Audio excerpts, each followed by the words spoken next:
पुस्तक कट्टामध्ये आपलं पुन्हा एकदा स्वागत. आपण ॲटॉमिक हॅबिट्स या जबरदस्त पुस्तकातून सवयी लावण्याच्या नियमांचा प्रवास करतोय. गेल्या वेळी आपण पहिल्या नियमाबद्दल बोललो, मेक इट ऑब्व्हियस, म्हणजे सवयींना अगदी स्पष्ट कसं करायचं. आज आपण त्याच्या पुढच्या आणि तितक्याच महत्त्वाच्या नियमावर लक्ष केंद्रित करणार आहोत, मेक इट अट्रॅक्टिव्ह. म्हणजेच कोणत्याही सवयीला इतकं आकर्षक कसं बनवायचं की ती टाळणं जवळजवळ अशक्य होईल. हा प्रश्न कधी पडलाय का की काही सवयी, विशेषतः ज्या आपल्याला नकोशा वाटतात, त्या इतक्या मोहक का असतात?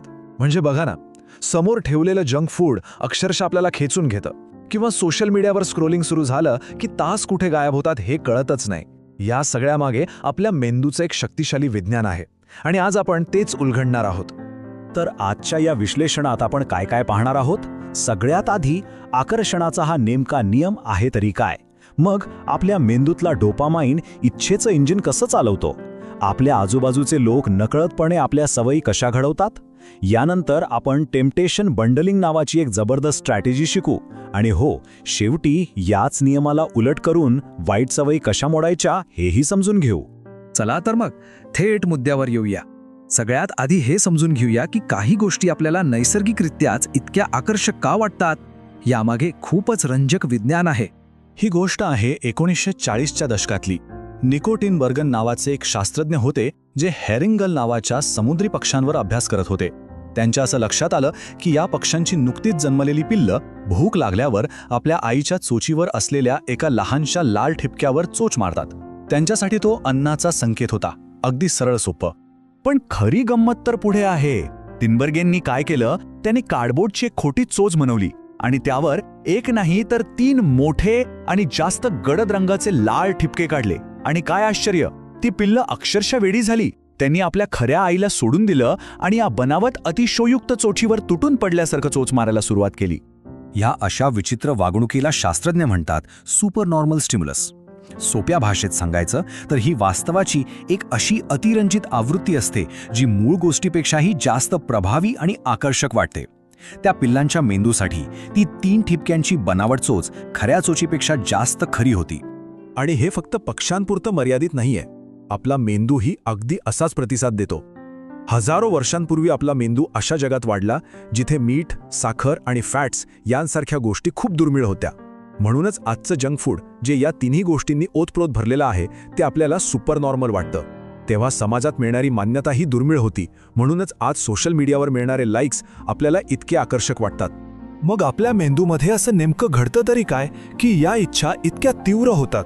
याचं उत्तर दडलंय डोपामाइन नावाच्या एका केमिकल मेसेंजरमध्ये. आता ही स्लाइड खूप महत्त्वाची आहे. आपला एक सामान्य गैरसमज असतो की डोपामाइन म्हणजे आनंदाचं रसायन जे आपल्याला बक्षीस मिळाल्यावर मिळतं. पण खरं तर तसं नाहीये. या आलेखातील बी वक्ररेषा बघा. डोपामाइनची पातळी बक्षीस मिळाल्यावर नाही तर ते मिळण्याच्या अपेक्षेतच शिखरावर पोहोचते.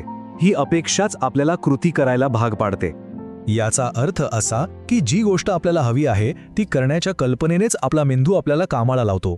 म्हणजे पिझ्झा खाताना मिळणाऱ्या आनंदापेक्षा तो ऑर्डर करण्याच्या विचारानेच डोपामाइनची लाट येते. कृती करण्यामागची खरी प्रेरणा ही पूर्तता नाही तर अपेक्षा आहे. सवयी आकर्षक बनवण्यात फक्त आपल्या मेंदूतील रसायनच नाही तर आपल्या आजूबाजूचे लोकही खूप मोठी भूमिका बजावतात. चला पाहूया हे कसं घडतं ते. माणूस हा एक सामाजिक प्राणी आहे, नाही का? आपल्या सवयी या आपल्या आजूबाजूच्या लोकांवर खूप अवलंबून असतात. लेखक सांगतात की आपण प्रामुख्याने 3 गटांचं अनुकरण करतो. पहिले आपले जवळचे लोक म्हणजे कुटुंब आणि मित्र, दुसरे आपला समूह किंवा समाज जिथे आपल्याला फिट व्हायचं असतं, आणि तिसरे सामर्थ्यवान किंवा प्रतिष्ठित लोक ज्यांच्यासारखं आपल्याला बनायचं असतं. समूहाचा प्रभाव किती जबरदस्त असतो हे पाहण्यासाठी हा एक प्रसिद्ध प्रयोग बघूया. सॉलोमन ॲश नावाच्या मानसशास्त्रज्ञाने हा प्रयोग केला होता. स्लाइडवर बघा आणि सांगा, डावीकडची रेषा आणि उजवीकडच्या रेषांमध्ये कोणती रेषा सेम लांबीची आहे? अगदी सोपं आहे, बरोबर? अर्थातच सी. पण थांबा, या प्रयोगात एक ट्विस्ट होता. त्या सहभागी व्यक्तीला अशा खोलीत बसवलं गेलं होतं जिथे बाकीचे सर्वजण, जे खरं तर अभिनेते होते, ते मुद्दाम चुकीचं उत्तर देत होते. आणि काय झालं असेल ऐकून आश्चर्य वाटेल, पण जवळपास 75% लोकांनी कमीत कमी एकदा तरी गटाच्या दबावाखाली येऊन आपल्या डोळ्यांना दिसणारं सत्य नाकारून चुकीचं उत्तर निवडलं. इतकी तीव्र असते समूहाचा भाग बनण्याची आपली इच्छा. ठीक आहे, तर आता आपण या सगळ्या वैज्ञानिक माहितीचा वापर करून चांगल्या सवयी अधिक आकर्षक कशा बनवायच्या यासाठी एक ठोस आणि एकदम व्यावहारिक स्ट्रॅटेजी पाहूया. या स्ट्रॅटेजीचं नाव आहे टेम्पटेशन बंडलिंग. याचा साधा अर्थ आहे, जी गोष्ट करायला आवडते ती अशा गोष्टीसोबत जोडा जी करायला हवी आहे. पुस्तकात एक मस्त उदाहरण आहे. एका विद्यार्थ्याला नेटफ्लिक्स बघायला खूप आवडायचं, पण व्यायाम करायचा प्रचंड कंटाळा यायचा. त्याने एक युक्ती केली. त्याने आपल्या एक्सरसाइज बाईकला लॅपटॉपशी असं काहीतरी करून जोडलं की तो जेवढा वेळ सायकल चालवेल तेवढाच वेळ नेटफ्लिक्स सुरू राहील. हा फॉर्म्युला आपणही वापरू शकतो. यात आपण पहिल्या नियमातला हॅबिट स्टॅकिंग आणि टेम्पटेशन बंडलिंग यांना एकत्र करतो. म्हणजे कसं?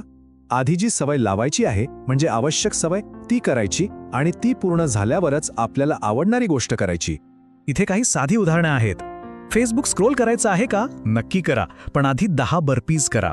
बातम्या वाचायच्या आहेत? उत्तम, पण आधी फक्त एका गोष्टीबद्दल कृतज्ञता व्यक्त करा. काही दिवसांनी काय होतं, ती आवश्यक सवय सुद्धा आकर्षक वाटू लागते, कारण आपल्या मेंदूला कळतं की त्यानंतर काहीतरी आवडीचं करायला मिळणार आहे. आतापर्यंत आपण चांगल्या सवयी आकर्षक कशा बनवायच्या हे पाहिलं, पण वाईट सवयी मोडायच्या असतील तर काय करायचं? त्यासाठी आपल्याला हाच नियम बरोबर उलटा वापरायचा आहे. वाईट सवय मोडण्याचा खरा मार्ग म्हणजे तिच्याकडे पाहण्याचा दृष्टिकोनच बदलून टाकणे. त्या सवयीशी जोडलेले जे तथाकथित फायदे आहेत ते मनातून काढून टाकणे. जसं धूम्रपान सोडवणाऱ्या ॲलन कार यांच्या पुस्तकात सांगितलंय की सिगारेट ओढल्याने तणाव कमी होतो हा एक भ्रम आहे. खरं तर त्याने काहीही फायदा होत नाही. जेव्हा मेंदूला हे सत्य कळतं तेव्हा ती सवय आपोआप अनाकर्षक वाटायला लागते. हा एक छोटा पण अत्यंत प्रभावी मानसिक बदल आहे. आपल्या कठीण सवयींबद्दल बोलताना करावे लागते ऐवजी करायला मिळते हा शब्दप्रयोग करून बघा. मला व्यायाम करावा लागतो हे एक ओझं वाटतं, पण मला निरोगी राहण्यासाठी व्यायाम करायला मिळतो ही एक संधी वाटते. दृष्टिकोनातला हा एक छोटासा बदल त्या सवयीला प्रचंड आकर्षक बनवू शकतो. तर मग आज जाता जाता हा एक विचार करूया. अशी कोणती एक सवय आहे जी आजपासूनच फक्त तिच्याकडे पाहण्याचा दृष्टिकोन बदलल्याने अधिक आकर्षक बनवता येईल? ते लवकर उठणं असेल, एखादं अवघड काम सुरू करणं असेल किंवा निरोगी जेवण बनवणं असेल. उत्तर आपल्या दृष्टिकोनातच दडलेलं आहे.